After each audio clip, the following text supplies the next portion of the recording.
एक बार एक राजमहल में काम वाली बाई लड़का खेल रहा था। खेलते खेलते उसके हाथ में एक हीरा आ गया। वो दौड़ता दौड़ता अपनी माँ के पास ले गया।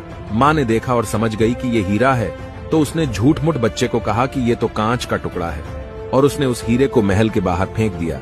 और थोड़ी देर के बाद वो बाहर से हीरा उठाकर चली गई और उसने उस हीरे को एक सोनार को दिखाया। सोनार ने भी यही कहा, ये तो कांच का टुकड़ा है, और उसने भी बाहर फेंक दिया। वो औरत वहां से चली गई।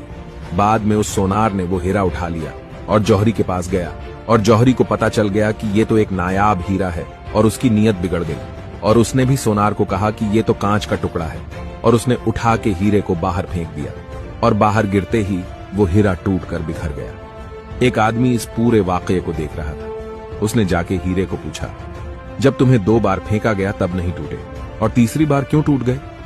हीरे ने जवाब दिया, ना वो औरत मेरी कीमत जानती थी और ना ही वो सोनार। मेरी सही कीमत वो जौहरी ही जानता था, और उसने जानते हुए भी मेरी कीमत कांच की बना दिया और मैं टूट के बिखर गया। निष्कर्ष, जब किसी इंसान की सही कीमत जानते हुए भी लोग नाकारा कहते हैं, तो वो भी हीरे की तरह टूट जाता है और कभी आगे नहीं बढ़ सकता है। अगर कोई व्यक्ति अपने हुनर को निखारते हुए आगे बढ़ने की कोशिश करता है, तो उसका हौसला बढ़ाओ और सपोर्ट करो, और यह ना भी कर सको तो कम से कम हीरे को कांच बताकर तोड़ने का काम भी मत करो। हीरा खुद एक दिन अपनी जगह ले लेगा।